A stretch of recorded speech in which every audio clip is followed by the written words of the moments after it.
Hello and welcome. आज की video मेरी है कि अगर आपके घर में आपकी इन लॉ से नहीं बनती है, बहू से नहीं बनती है, तो कैसे आप छोटे मोटे उपाय से इससे छुटकारा पा सकते हैं। एक्चुअली ये video vastu for happiness channel की है, लेकिन एक्चुअली वो चैनल अभी नया है तो सबको नहीं पता है, तो इसलिए मैं इस चैनल की वीडियो इस पर अपलोड कर रही हूँ, लेकिन ये कुछ ही टाइम के लिए मैं कर रही हूँ। नमस्ते, वास्तु फॉर हैप्पीनेस में आपका स्वागत है। आज की वीडियो में हम बात करेंगे बहुत ही बर्निंग टॉपिक, जो सब उससे परेशान है कि सास बहू की लड़ाई से कैसे छुटकारा पाए, या अगर सास बहू में नहीं बनती है, तनातनी रहती है, तो उससे कैसे छुटकारा पाए। इसके उपाय भी बहुत सारे हैं, इसके कारण भी बहुत सारे हैं। सबसे पहले हम बात करेंगे कुंडली की। जैसे कई बार ऐसा होता है कि हमारी खुद की कुंडली में दोष होता है, और अगर आप सास हैं तो आप बहू को दोषी ठहराते हैं, और अगर आप बहू हैं तो आप सास को दोषी मानते हैं। जैसे कि अगर हमारी कुंडली खराब है, हमें कैसे पता चलेगा हमारी कुंडली में ही दोष है जिसकी वजह से हमारे घर में अशांति हो रही है। तो उससे जैसे कुछ मैं आपको संकेत बताती हूँ। जैसे अगर आप कोई भी काम करते हैं, अपने रिश्तेदारों की मदद करते हैं, जैसे आप रिश्तेदारों की मदद मान लीजिए ससुराल वालों की एक बार भी छोड़ भी दीजिए, जैसे मायके साइड में आप अपने भाई बहनों या अपने पेरेंट्स की मदद करते हैं, कुछ भी करते हैं, अच्छा करते हैं किसी के लिए भी, तो चाहे उनका अच्छा हो भी जाए, लेकिन आपको बदले में बहुत सारी बुराइयां मिलती हैं। लोग आपके बारे में तरह तरह की बातें बनाते हैं, और मतलब जब भी आप अच्छा करना जाते हैं कुछ ना कुछ बुरा हो जाता है। और कई बार ऐसा होता है कि आपकी कुंडली में कुछ ग्रह इतने अशुभ होते हैं कि अगर आप किसी काम में जाते हैं या किसी के काम में जाते हैं तो वहां कुछ ना कुछ अनिष्ट हो जाता है, उनका काम खराब हो जाता है, जिसकी वजह से लोग आपको अवॉइड करना शुरू कर देते हैं। तो अगर आपकी कुंडली में, अगर आपके साथ इस तरह की कोई प्रॉब्लम है, या जैसे कई बार आप कोई काम शुरू करते हैं, बहुत मेहनत करते हैं, लेकिन आपको उतनी सफलता नहीं मिलती, और अगर मिलती भी है तो उसके बाद में बहुत आपको नुकसान होता है। कुछ टाइम के लिए सफलता मिलती है, लेकिन बाद में आपको नुकसान होता है। तो ये आप मान के चलिए कि ये आपकी कुंडली का ही दोष है, जिसकी वजह से घर में आपकी कलेश हो रहा है, लड़ाई झगड़े हो रहे हैं, चाहे आप सास हैं चाहे आप बहू हैं। इसमें सामने वाले की गलती नहीं है। और रही बात सास बहू की, तो सास बहू का तो रिलेशन ही ऐसा है कि मतलब जैसे पिछले जन्म का कुछ ना कुछ हिसाब किताब लंबा चौड़ा रहता है, तभी लोग इस रिश्ते में बनते हैं, क्योंकि सबसे मेरे ख्याल में दुनिया का सबसे कॉम्प्लिकेटेड रिलेशन है। तो आइए जानते हैं कि आप इसको किस तरीके से दूर कर सकते हैं। वैसे बहुत हद तक, जैसे कुंडली का दोष है तो 100% तो नहीं क्योर हो सकता, क्योंकि कुंडली जैसे हमारे लास्ट बर्थ, या जो लोग पिछले जन्म वगैरह मानते हैं उसके हिसाब से भी चलता है, और इस जन्म में भी हम जो अच्छा बुरा करते हैं उससे भी बहुत फर्क पड़ता है। और बहुत हद तक जैसे हमारी सोच पॉजिटिव है नेगेटिव है, हम क्या सोचते हैं उससे फर्क पड़ता है। सबसे पहले जैसे अगर आपके साथ इस तरह की चीजें हो रही हैं, जैसे आप कुछ भी अच्छा करते हैं आपके साथ बुरा होता है, तो आप समझिए आपकी कुंडली के ग्रह खराब हैं। तो जैसे आपका राहु वगैरह बहुत खराब है, तो उसका उपाय आप आसान सा एक सबसे पहला कर सकते हैं। जैसे आप घर में अगरबत्ती वगैरह जलाते हैं, धूप जलाते हैं, तो धुएं वाली चीजों को अवॉइड करें। अगरबत्ती में ना जलाएं, दिया जला सकते हैं, धूप ना जलाएं, क्योंकि धुआं इन सब चीजों को और इस ग्रह को और खराब करता है, इसके प्रभाव को और बढ़ाता है। और शनिवार के दिन आप चींटियों को आटा डालें, या कुछ भी जो भी चींटियों का अनाज, कुछ भी भोजन वगैरह आप दें। और रविवार के दिन काले कुत्ते को रोटी खिलाएं। वैसे तो कोशिश करनी चाहिए, जैसे लास्ट रोटी खाना खाने के बाद, मतलब खाना जिसे हम बनाते हैं, लास्ट रोटी काले कुत्ते को देना चाहिए। नहीं पॉसिबल हो तो एटलीस्ट रविवार को जरूर दें, उससे भी बहुत हद तक आपके ग्रह की स्थिति सुधरेगी और इसमें सुधार आएगा। और जैसे अगर आपके हस्बैंड से भी आपकी नहीं बनती है, क्योंकि ऑब्वियसली अगर सास से नहीं बन रही है तो हस्बैंड से भी, ये नहीं है कि हस्बैंड से बहुत अच्छे रिलेशन होंगे आपके, क्योंकि अगर सास से लड़ाई है तो हस्बैंड भी ऑब्वियसली वो खुश नहीं होगा। तो इसका मतलब आपका मंगल भी बहुत हद तक खराब है। तो मंगल के लिए सबसे रामबाण उपाय बता रही हूँ मैं। वैसे तो उपाय काफी सारे हैं इसके, लेकिन सबसे अच्छा उपाय है हनुमान जी की उपासना। और हनुमान जी की उपासना करेंगे तो कितनी भी बड़ी प्रॉब्लम हो तो वो बहुत ही आसानी से दूर हो सकता है। किसी तरह की प्रॉब्लम हो, चाहे शनि खराब हो या और कोई भी ग्रह खराब हो, हनुमान जी की उपासना से बहुत हद तक ठीक हो जाता है। इसके लिए मैं आपको बताती हूँ, अगर अवेलेबल हो, पॉसिबल हो, तो आप शनिवार मंगलवार के दिन 5 तुलसी पत्ते पे रक्त चंदन, लाल कलर का जो चंदन होता है, उससे राम का नाम लिख के हनुमान जी की मूर्ति पे चढ़ाएं।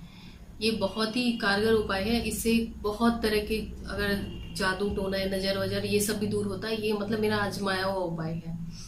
और दूसरा, ये कुंडली की बात हो गई। उसके बाद हम बात करते हैं वास्तु दोष की। कई बार ऐसा होता है जैसे कि अगर हमारी मदर इन लॉ डोमिनेटिंग है या जो भी हमारे इन लॉज हैं डोमिनेटिंग हैं, और उनको जैसे कि जो घर का मुखिया का जो जहाँ जगह होनी चाहिए वहां पे हम नहीं देते हैं उन्हें। जैसे साउथ वेस्ट में जो भी घर के मुखिया का बेडरूम होना चाहिए, मास्टर बेडरूम होना चाहिए, और हमारी mother in law very dominating है और हम उस बेडरूम में रहते हैं, तो ऐसा होता है कि हम डोमिनेटिंग बिहेव करते हैं और हमारी मदर इन लॉ भी डोमिनेटिंग, वो मतलब उनका नेचर है, तो आपस में क्लैश होता है। तो इससे बेटर है कि आप मास्टर बेडरूम उन्हें दे दें, जिससे कि बहुत हद तक क्लैश कम होगा सास बहू में। और दूसरी बात है कि अगर मदर इन लॉ गार्जियन है, जो भी हैं आपके father in law mother in law, तो बहुत सारी चीजें कई बार हमें बुरी भी लगती हैं, लेकिन आपको उनकी जगह पे रह के सोचना चाहिए। बड़े हैं, हमें छोटी छोटी बातों में उनसे टकराना नहीं चाहिए।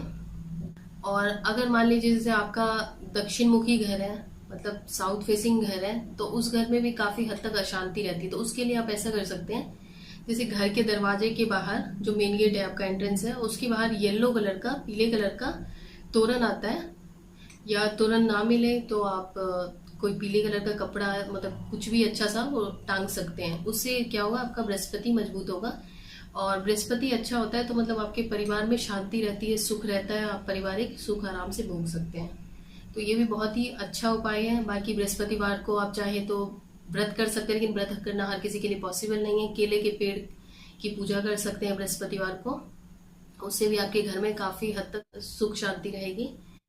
उसके बाद मैं आपको कुछ लाल किताब रेमेडी बता दूं।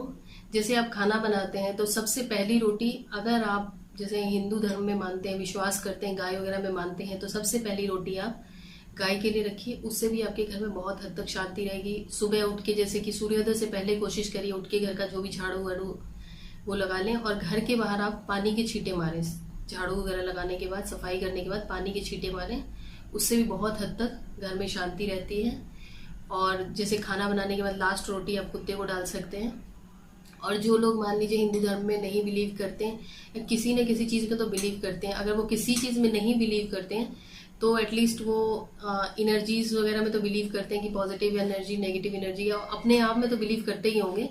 तो उसके लिए आप एक ऐसा उपाय कर सकते हैं कि जैसे सबसे पहली बात है कि जैसे कि अगर हम किसी चीज के बारे में सोच लें कि कोई चीज है, खाने की चीज है, कुछ भी, उसके बारे में प्री अजम्पशंस कर लें कि ये चीज बिल्कुल खराब होगी, तो आप कितना भी मतलब वो अच्छा होगा, कितनी भी अच्छी चीज होगी, वो चीज हमें बुरी लगेगी। तो सबसे पहली बात है कि अपने मन में ये चीज बिल्कुल हटा लीजिए कि आपकी मदर इन लॉ आपकी दुश्मन है या आपका बुरा चाहती है। जो भी, आप उनके लिए पॉजिटिव सोचिए, क्योंकि आपको ये लगता है कि आपने जो उन्हें बोल दिया उन्हें वही सुनाई देता है, लेकिन ऐसा नहीं है। जो हमारा अंतर मन है, जो हमारा सबकॉन्शियस माइंड है, वो हमारी फीलिंग्स को, जो हमारे अंदर जो क्या चल रहा है उसको महसूस करता है। उस हिसाब से जैसे अगर आप किसी के बारे में बहुत गलत सोचते हैं तो सामने वाला ऑटोमेटिकली आपसे थोड़ा चिढ़ा हुआ लगेगा, चाहे आप सामने उसे कितना मीठा बोले, कितना अच्छा बिहेव करें।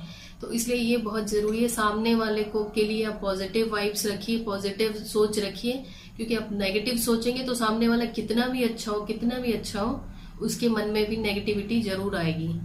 और सबसे इम्पोर्टेंट बात आज की, जब भी आप खाना बनाते हैं तो उस समय जिसको भी आप मानते हैं, जिनको भी मानते हैं, ईश्वर, अल्लाह, जिनको भी, उनका ध्यान करें। और अगर आप किसी को नहीं मानते तो आप ये ध्यान करें कि जो भी आप खाना बना रहे हैं उसमें गोल्डन कलर की लाइट गिर रही है और वो खाना बिल्कुल पवित्र हो रहा है, प्योर हो रहा है। क्योंकि ऐसा होता है, कई बार होता है घर में जितनी भी लड़ाई झगड़ा होता है उसके बाद हम जाते हैं खाना बनाने और सारा गुस्सा खाने में चला जाता है। उसके बाद तो जो खाना खाएगा उसका क्या हाल होगा आप सोच सकते हैं। सारा गुस्सा खाने के माध्यम से आपके घर के लोगों में फैलता है। उसके बाद फिर आप कहते हैं कि ये अभी तो ठीक थे, फिर लड़ाई शुरू हो गई।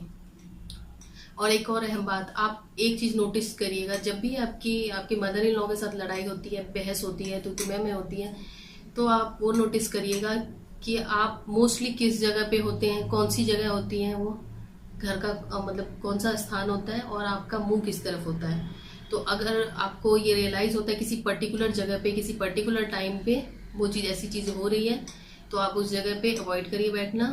और दूसरी बात है, घर में नमक से पोछा लगाइए, उससे नेगेटिव एनर्जी बहुत हद तक कम होती है। शाम के टाइम, सुबह के टाइम, जिनको भी आप मानते हैं, जो भी आपके धार्मिक मंत्र वगैरह हैं उनको चलाइए। उससे बहुत हद तक ठीक होता है। और अपने घर का ब्रह्म स्थान खाली रखिए, ब्रह्म स्थान मतलब सेंटर ऑफ द हाउस, वो खाली रखिए कि आपके घर में सुख शांति रहेगी। कितना भी आप कुछ भी उपाय कर लें, रेमेडी कर लें, लेकिन जब तक आप खुद को अंदर से खुद से चेंज नहीं करना चाहेंगे तब तक आप चेंज नहीं कर सकते हैं। अगर आपने ये सोच लिया कि हाँ आपकी मदर इन लॉ अच्छी है, आपकी बहू अच्छी है, तो फिर मजाल है कि आप लोगों के बीच में लड़ाई हो, बिल्कुल नहीं होगी। आई होप आपको ये वीडियो पसंद आया होगा, और पसंद आए तो लाइक शेयर सब्सक्राइब करना बिल्कुल ना भूलें। Thank you.